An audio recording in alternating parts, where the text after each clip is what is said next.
In 2017, Yingying Zhang, a visiting scholar from China, was enrolled at the University of Illinois, where she had a bright future ahead of her.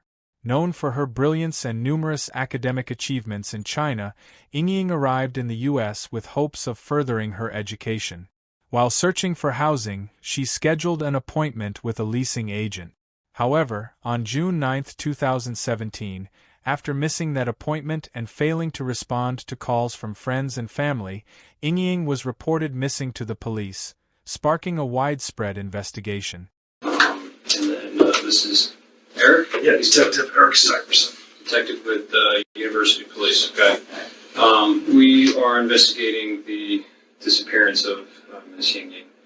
Yingying. Because we are in my offices and it's late at night, I'm going to read you your advice of rights, okay? The local police quickly enlisted the FBI's help in the search for Yingying. A breakthrough came when surveillance footage near the area where she went missing captured a black Saturn passing by as she waited for the bus. Just 3 minutes later, the car returned and Yingying was seen getting into it. This type of car was uncommon in the area, leading investigators to narrow their search to its owners. Their investigation eventually led them to a man named Brendt Christensen, the owner of a similar vehicle.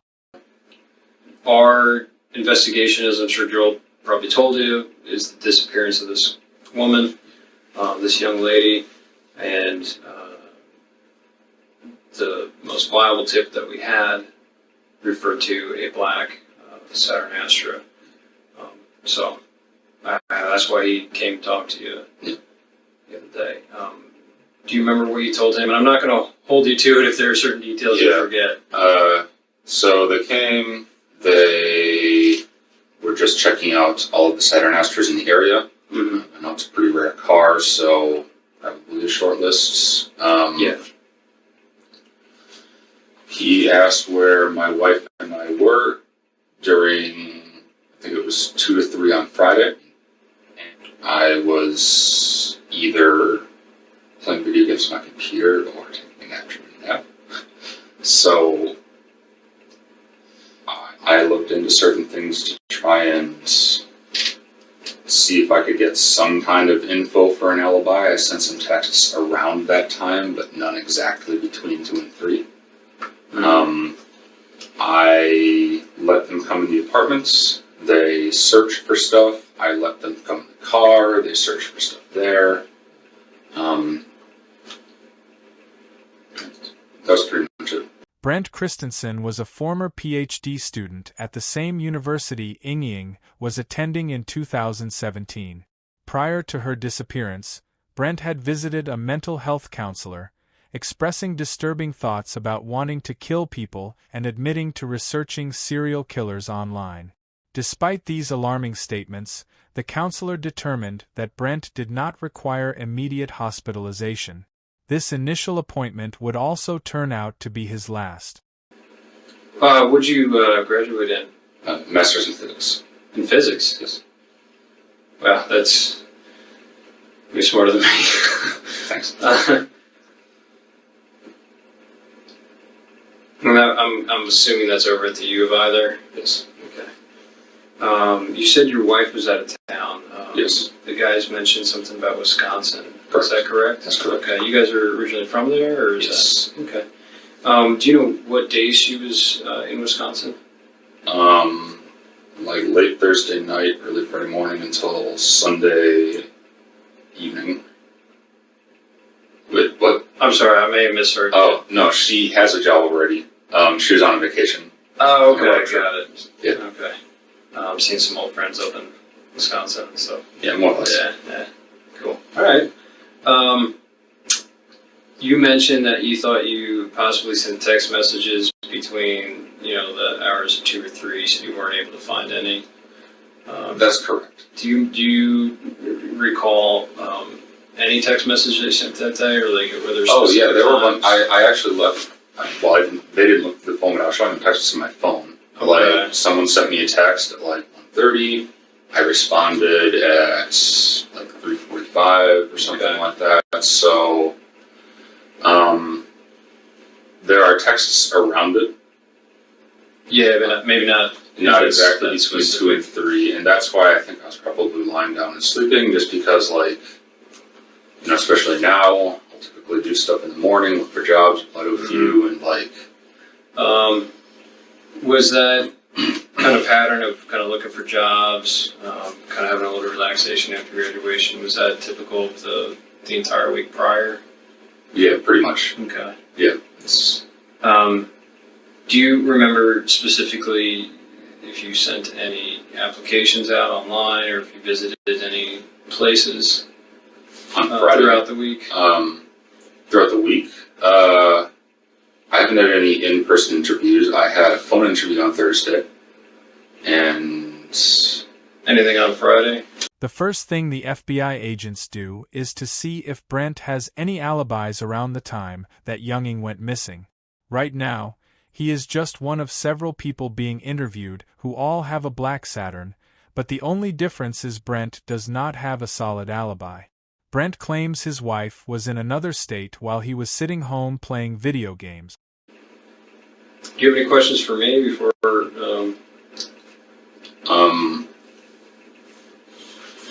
Why am I under suspicion? Is it just my car, or is there anything else? I mean, that's, a large portion. I mean, it is a very unique car. Like I said, our search warrant is just for the car. Yeah. So we can, Yeah. look into it. We can, of course, see what we can find. And, of course, you could also turn around and exonerate you completely. I mean, talking about a very rare car. Yeah. So, how long were you at the U of I? Did you do undergrad there as well? No, I did my undergrad at UW Medicine, Okay. and I came here in 2013. Okay. I was initially in the PhD program, but decided I didn't want a PhD, so I just kind of left with the master's. Got it. I like the campus. It's all right. Not too bad. It's all right. Do you meet your wife there? Or? No, we actually grew up in the same hometown. Didn't really know each other until end of high school. So we both moved to Madison when I went to undergrad. Cool. Did she study here as well? No, she did not. The FBI employs a common interrogation technique by asking Brendt straightforward questions that he has no reason to lie about. This helps establish a baseline for his truthful behavior, allowing them to observe his body language and speech patterns when he's being honest. Later in the interview, they can compare these behaviors to his responses when they suspect he's lying. Investigators are trained to detect subtle shifts, such as changes in speech patterns, eye movements, and other body language cues that often indicate deception. Yeah, when we were talking about Friday, the day in question on the night, can you remember, you said that you played video games all day on Friday? Yeah. Is it just between the time period that he's asking about, or just literally all day? Literally all day. At the moment, not really hanging out with too many people or talking to too many people. My wife and the girl I talked to, she was busy. My wife was out of town, so it's like, well, I'm alone today. So, yeah. Did you go cruising campus or anything? I did on Saturday, but I mean, getting a little stir crazy, just decided to go out for a drive on Saturday. But did you go out to eat or anything? Go like places? No, I didn't go out to eat. What other vehicles you guys own? We own a 2000 Camaro as well. That's right. Look, you know that we didn't bring you all the way up here to talk about video games and what you had for lunch that day. Yep. Why do you think that we brought you up here? Because the car I own was seen picking up a girl that's missing. Yeah. Yeah. So who was driving that car other than you on Friday night? On Friday the 9th. You're driving your car on the 9th. Weren't you? Does anybody else have access to that car? No one has access to this car. Okay. So how many sets of keys do we have to that car? 2. And where were they on the Friday? One. I would have had one, and my wife would have had one. And hers were in Wisconsin, right? Yeah. And what do you keep on that keychain? you keep both sets of keys, right? One for the Camaro, or do you have separate sets? I have one keychain, but sometimes I take the Camaro keys off. But At this point, it's crucial to establish that no one else could have been driving Brent's car. This is where remaining silent and requesting a lawyer would have been highly advantageous for him. Brent could have mentioned that he often leaves his car unlocked with the keys in the visor, or perhaps he hides a spare set under a rock near his front door. Any of these statements could have provided his legal team with a solid defense strategy in court, suggesting that someone might have stolen his car, committed the crime, and returned it while he was playing video games or sleeping. Now, let's talk specifically about Friday. Okay. You went to school for how long at the U of I? Since 2013. since 2013, So you're very familiar with our campus. not really. I never really talked to anyone. So So you're kind of a loner? yeah. But specifically on that day, okay, well, you originally told the agents that came to your apartment that you just played video games all day long. And you didn't leave the apartment. Yeah. But it's fair to say that we know that that's not true, correct? Why would I lie? I mean, Maybe there's some misunderstanding why we're here. Because, like I said, we're not just looking for a needle in a haystack. I'm sorry. Let me take that back. We are looking for a needle in a haystack. yeah. But my point is, you're making it sound like we just randomly came across your vehicle of the 1,400 Astros that are in the state of Illinois. I have So video. so what would have happened that day that brings us to you? Probably that I live in Champaign. I mean, I've never seen one before, an Astro. So, Okay. No, well,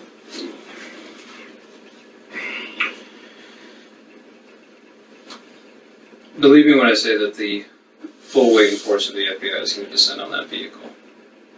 Okay. And all that entails. Okay. Okay. Right now, my primary concern and why I've been out till midnight, and these guys have been out till midnight every single night, is we're trying to find this girl. It's raining outside, it's nasty. She's a foreign student who's only been here for a few weeks. I want to find her. I'm asking for help. I know. I mean, I've got her getting into your car. I need to know why. Now it's time to employ a bluff against Brent, but the detectives must tread carefully. They have already charted the route he would have taken and where he might have gone. Their strategy now is to make Brent believe that they have him on surveillance cameras throughout the town on the day Yingying went missing. This tactic aims to create a sense of inevitability, making him feel cornered and potentially prompting him to reveal more than he intended. there's Brent, I need to know why she's getting into your car, and I need to know where she went. If we can help her, we need it done now. Because we need to move on from this. It's been like 6 days now. I don't know what to say. Sorry. And you've been at the U of I for how long? 3 years. And that you know what we do? I work in the Detectives Bureau at the U of I, and you know what we have access to? Cameras. Do you think that we're not going to track a vehicle all over campus? We control kiosks at bus stops. We can look in buses. We can look in every building out on the streets. And you're telling me that I didn't see you driving your car on Goodwin, that I didn't see you driving down Wright Street and turning on right in front of parking where everybody pays their tickets and driving down University to Goodwin and heading south. And then you see her standing on that corner in that shade tree, didn't you? That's where you first saw her.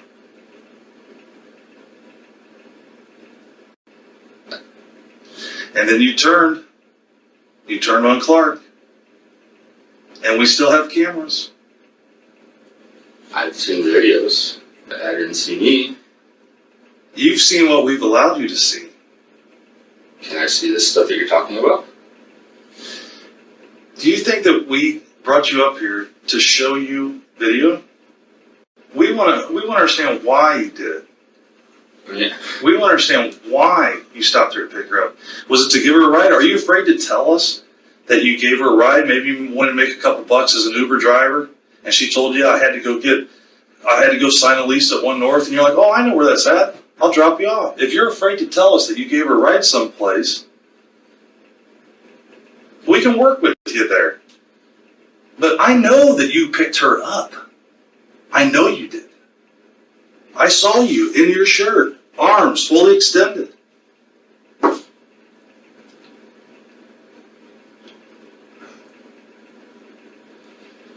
Where did you drop her off at? She was looking for a ride. She had missed her bus.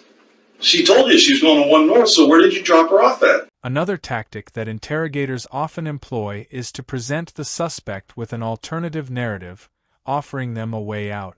In this instance, they suggest to Brendt that they don't believe he committed the crime. Instead, they imply that he merely picked up Yingying and drove her to her intended destination. This suggestion puts Brendt in a position where he feels compelled to justify why Yingying entered his car, while the FBI agent has inadvertently provided him with a convenient explanation to work with. I did pick a girl up. I don't remember where. Okay. I saw her picture. I don't think it was her, though. Do you remember the girl's name that you picked up? No, she was talking very broken English. Okay. Tell us about what happened. What time of day was that? Early afternoon. I don't really remember. Okay. I was just driving around. I saw a girl, and she was very distressed. Okay. So I stopped my car and looked at her. Okay. I asked her if she needed help. I talked to her for a little bit. Not much. I gave her a short ride, a couple blocks. Okay. She freaked out and got out. Okay. That's all it was. Was this when you got on the north side of the railroad tracks on Goodwin? When you went across the university and you drove on north? Did you let her out by the hospital or by the railroad tracks? Or where did you let her out at? I don't really remember specifics. Was it close to where you picked her up? Yeah, it was relatively close. It was in a residential area. Okay. So I'd never really been over there before. I had no reason to. Okay. I mean, When you say she freaked out, what did she do? Did she start throwing things at you? Did she scratch you? It looks like you have a scratch on your right bicep there. Is that from... I scratched myself in my sleep. That's from me. Okay. So she just freaked out. So she's sitting in the front passenger seat of your vehicle? Okay. Has anybody else sat in that front passenger seat since she got out of the car? probably. Okay. I want to find this girl because I know she's alone and scared out there, and we Yeah. didn't have any contact with her. So you said you picked her up. Yeah. You went a couple blocks away into a residential area. Do you remember if you went north? I went north for sure. I mean, so I'm serious when I say I'm pretty antisocial. I pretty much just go to Loomis area, that parking lot there, and then go home. Okay. But I knew my general area, Mm-hmm. and I don't remember exactly where I was. Okay. Where did you drop her off at? There's a residential area, I guess, a little north of Loomis. Brendt attempts to outsmart the situation by claiming he dropped Yingying off in a residential area. This choice of location is strategic, as residential areas are less likely to have surveillance cameras, making it more challenging to find evidence of his claims. The detectives recognize his tactic and pivot to asking detailed questions about the route he took, seeking clarity on his movements and any inconsistencies in his story. It's the same street you picked her up from, right? Yeah, north of that place. That would be Goodwin Avenue that you were on. Okay. So And you're facing north when she she gets in the showed car. me her phone, and I was like, broken English, she said, I'm going here. So she was showing your phone like a maps program? Yeah. And I saw it was north, so I started driving north. She said something like, turn left after a couple blocks. Maybe she said something else, because that's really when she started freaking out. And she wanted to get out of the car, get out, try pulling the door. It's locked because the car had locks. I'm locked, she got out. That was it. Where were the streets at? Do you remember? No, I don't remember.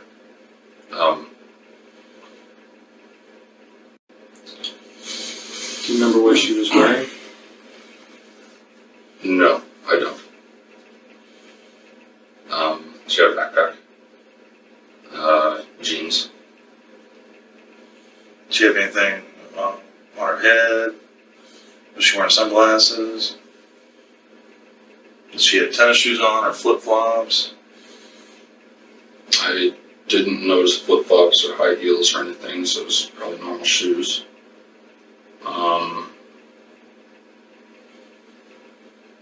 They start to collect additional evidence by asking Brendt to describe Yingying. This approach aims to eliminate any possibility that he may have picked up another female on the same day, ensuring that he cannot claim his interaction was with someone else.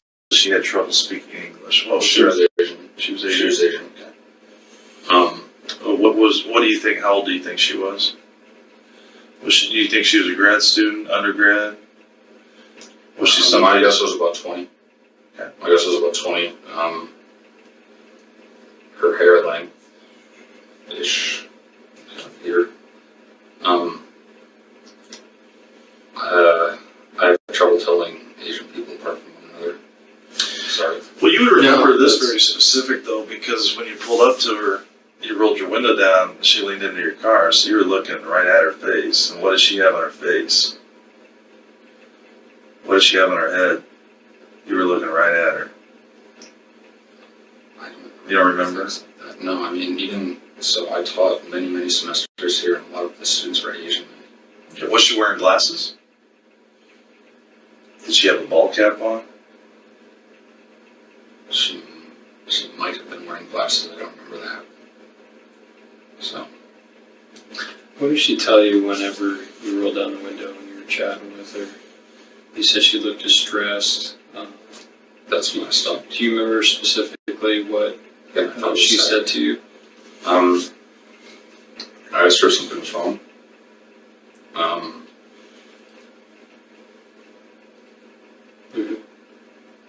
What'd she say to that?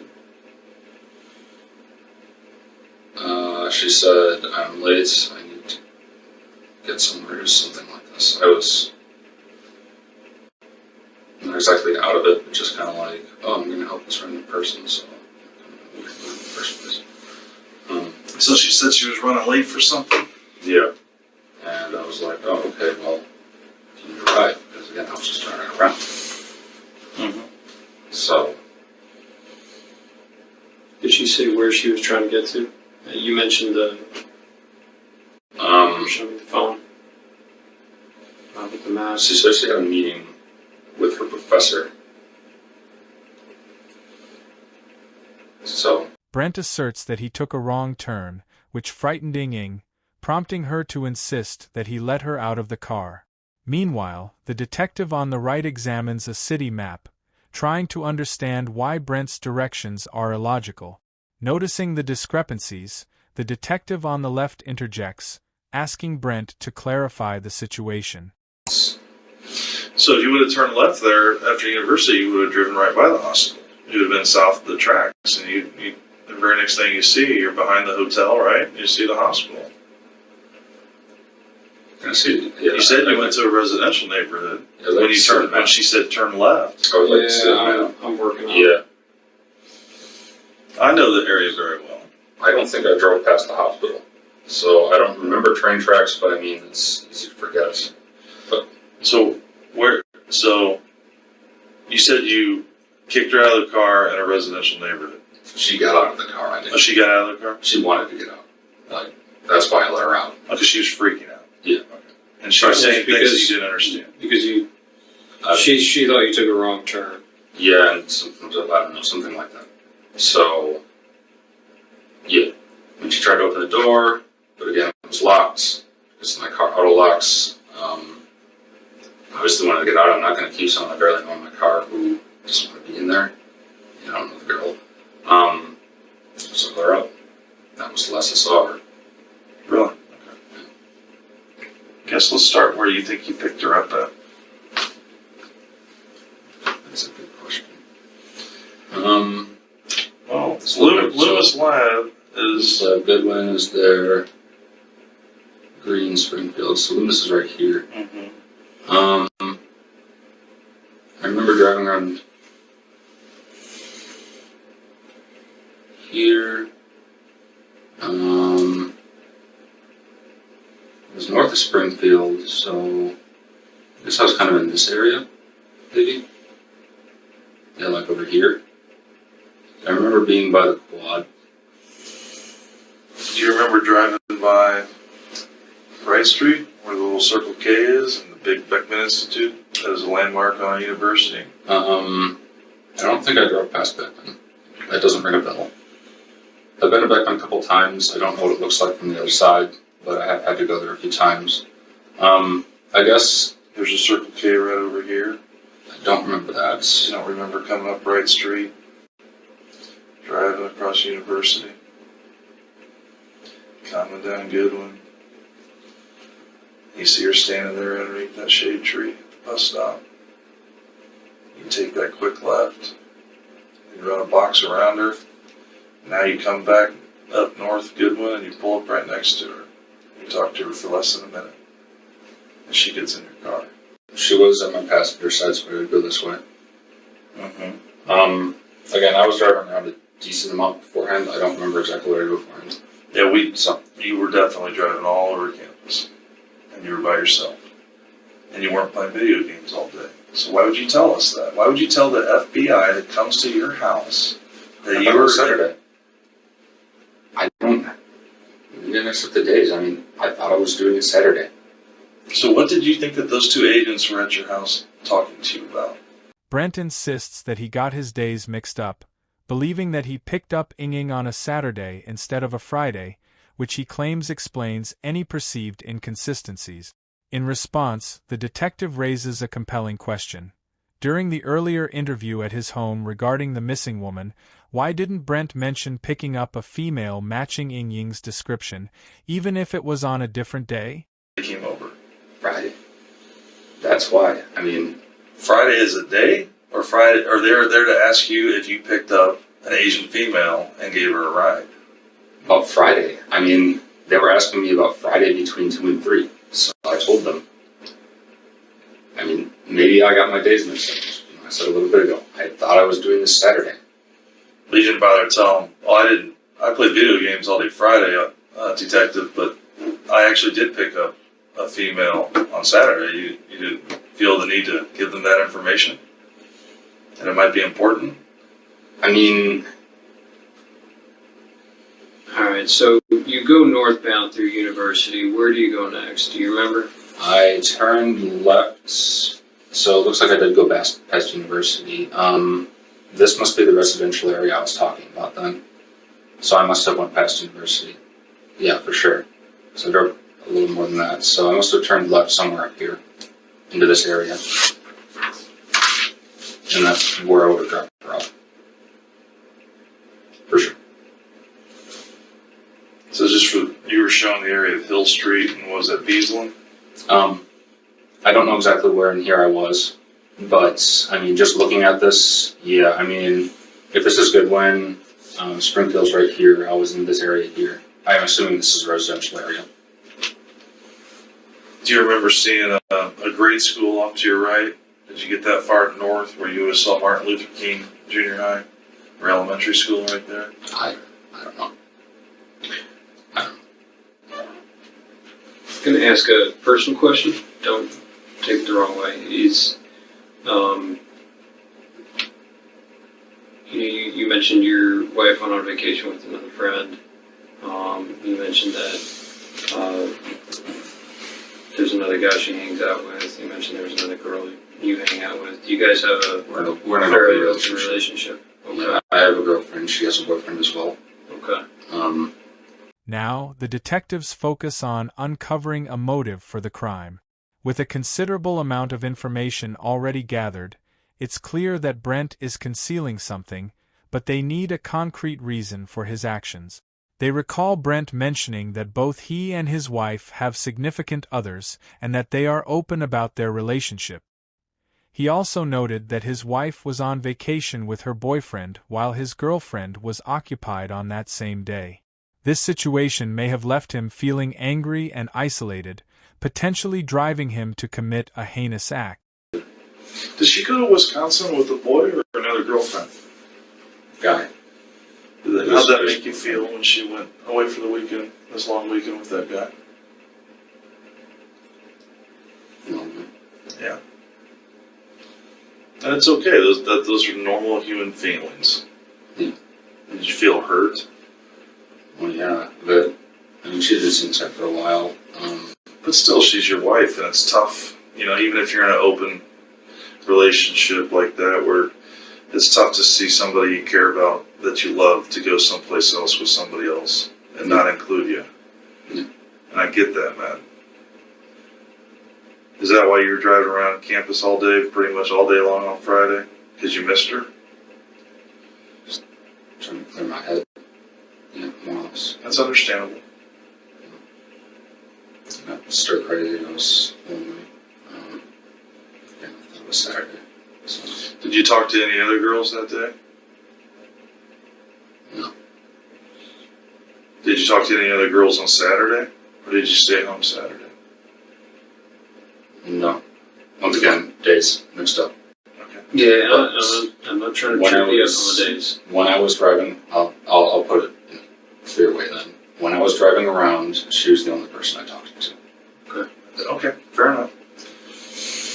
Yeah. If I recognized her, I would have told the agents that came on Monday or Tuesday, whenever it was, that it was her. Okay. Like, because I knew she was missing. I picked up an Asian girl. I thought she was about 20. So. And from there, you went north on University. She was trying to point out directions on her phone. Yeah. You turned left into the neighborhood. She started panicking. I got up. And that's all that happened. And then I went home. At this stage, Brendt likely senses that the FBI agents suspect him of committing the crime, yet he maintains a calm demeanor, showing no signs of anger or resistance. In contrast, an innocent person in the same situation would likely react with frustration or outrage at the suggestion they could be capable of such a crime. Instead, Brendt meticulously tries to articulate his innocence, continuously offering explanations for why he is not the perpetrator, all while avoiding any direct accusations against him. We have 600 Chinese students that have volunteered to look for her. What I can tell you is that we will find her. Now, when we find her is up to you. Because you know, and we know, that she didn't just get out of your car. So we need to know where she is now, so that we can move forward from this. But if you maintain that she just got out of the car and walked away, it's very difficult for us to move forward. Were you hoping for just kind of like a quick tryst with her, or see if trying to pick her up? I mean, that would have been nice, but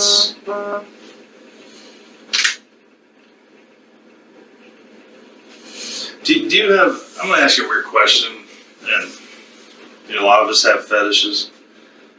How would you describe your relationship with your wife? Are you guys into certain things? Do you like porn? Do you like... we're pretty vanilla together. But yeah, that's pretty much it. We have some stuff in our apartment. I mean, do you have like certain types of people that you have fantasies about that you might want to hook up with? Not particularly, no. it? How big? Well, when this is about to take. Okay. The, I mean, have you ever like? You do realize like everything you tell us, we fact check regardless of what you tell us. So, like stuff like YouTube videos that you've seen regarding Asian women. Do you like videos of Asian women? Like Korean women? Like K-pop songs and stuff. I mean, Maybe. I like all types of women. Okay. And that's the truth. So I don't have an Asian fetish. But something drew your eye to her because you were cruising all over, and if she was truly distressed, I mean, there was an e-phone stand right behind her. She could have pushed that button and got help. And she didn't ask you for help per se. She asked what she needed to get to. She was late for something. Yeah. And so you offered to give her a ride. Eventually, the agents would confront Brendt directly, accusing him of lying and insisting he reveal the truth about what happened. However, Brendt would persist in his denial of any involvement in the crime. Lacking sufficient evidence to hold him, the FBI was compelled to release him. Nonetheless, they had one final strategy in mind. They approached Brendt's wife and asked her to wear a hidden microphone to capture their conversations. It wasn't long before Brendt, unable to contain himself, confessed everything to her. And I get that sometimes people lie to me. I don't get upset over that. I don't take it personal. But you and I know that here and now, what we're talking about, you're not being entirely truthful with us. And at this point, we're trying to help you. We're trying to help her. We're trying to help her family. I don't think that you're a bad person. Something happened, though, and something got out of control. And we need to know where she's at. Because the longer she's missing, we're going to find the answers to all these questions, whether we do it now or we have to do it 2 weeks from now. But we're going to put this behind us. And everybody's going to move forward. And this is a time for you to be entirely honest with us. Her family is coming to China to look for their daughter. Do you have any sisters? Yeah. Wouldn't if your sister was missing, even if it was because of you, wouldn't you want to help for the closure for that family, for your loved ones? Are you afraid to tell me if you did? Because it seems like you're trying to think instead of just answering the question. You're trying to think about 3 steps forward, like where I'm going with it. And I think I've demonstrated enough. I've shared enough with you that you know that I know that you didn't drop her off in that neighborhood. On the day of the crime, Brendt posed as an undercover officer to pick up Yingying from the bus stop. Tragically, he assaulted her and then took her life with a baseball bat. To evade capture, he attempted to conceal her body by scattering it across multiple locations. Brendt was ultimately convicted of the crime and sentenced to life in prison without the possibility of parole. To this day, he has not revealed the whereabouts of her remains. I hope you found this video informative. If you did, please consider subscribing to our channel. Thank you for watching, and I'll see you next time on the YouTube channel.